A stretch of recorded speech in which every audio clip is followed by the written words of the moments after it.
So let's talk about something that I think we all feel. Why our digital world feels like it's, well, on fire. We're going to dive into this idea of mechanical brains and what it all means for the state of the internet today. You know that feeling, right? You open up your browser, you're just trying to find something, to learn something, and it just feels chaotic. It's like you're constantly battling through this endless noise and just bizarre, nonsensical stuff to get to what you actually want. I'm telling you, it is not your imagination. The internet has fundamentally changed. And the scale of this problem? It's just staggering. Right now, more than half, yep, a full 50% of all traffic on the entire internet isn't even human. It's automated bots. And that one single number, well, that's the key to understanding why everything feels so broken. Look, this flood of bots and automated junk isn't just some harmless background noise. It is actively degrading the quality of, well, everything online. It's turning what was supposed to be a tool for connection into this daily source of frustration. And there's actually a name for this stuff we're all wading through. AI slop. And it's not just your typical spam. Oh no, it's this overwhelming tide of low-effort, machine-generated articles, comments, images, you name it. It exists for one reason: to clog up the system, to manipulate search engines, and to completely drown out real human creativity. Think of it like a fire hose of junk mail being blasted into every single digital mailbox on the planet. But here's the thing. It wasn't supposed to be this way. Not at all. To really get what we're losing, let's just take a step back and remember what the promise of the internet was in the first place. So I want you to try something. For a second, stop thinking of the internet as just a tool or a marketplace. Instead, I want you to imagine it as a grand global library, the most ambitious, incredible library ever conceived.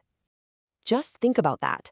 A single, accessible place designed to hold pretty much all of human thought, our art, our science, our stories, our debates, a living, breathing archive of our collective consciousness. In this amazing library, every single blog post, every research paper, every thoughtful comment you left, it was like a new chapter being added to this massive, ever-expanding book of humanity. Each one contributed something, even something small, to the sum of all our knowledge. And this right here, this is the most beautiful part. It was a project we were all building together. It was built by us, for us, a shared space for learning and creating, all of it driven by human intention. So, what on earth happened? Well, this is where the antagonists of our story show up. The ones who are, whether they mean to or not, effectively setting this whole grand library on fire. Yep, we're talking about the mechanical brains. These are the unthinking bots, the automated scripts, the AI content farms. They don't create with any kind of purpose or passion. They just produce. They churn out endless content without any curation or context or any real understanding of what they're saying.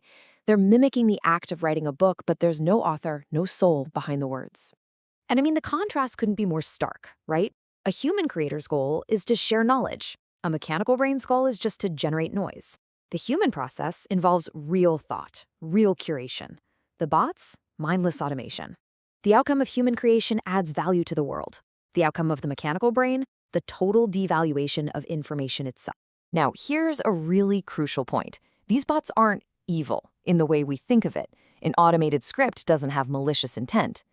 But by flooding our library with millions and millions of nonsensical, copied, or just plain useless books, they make it impossible for us to find the real ones.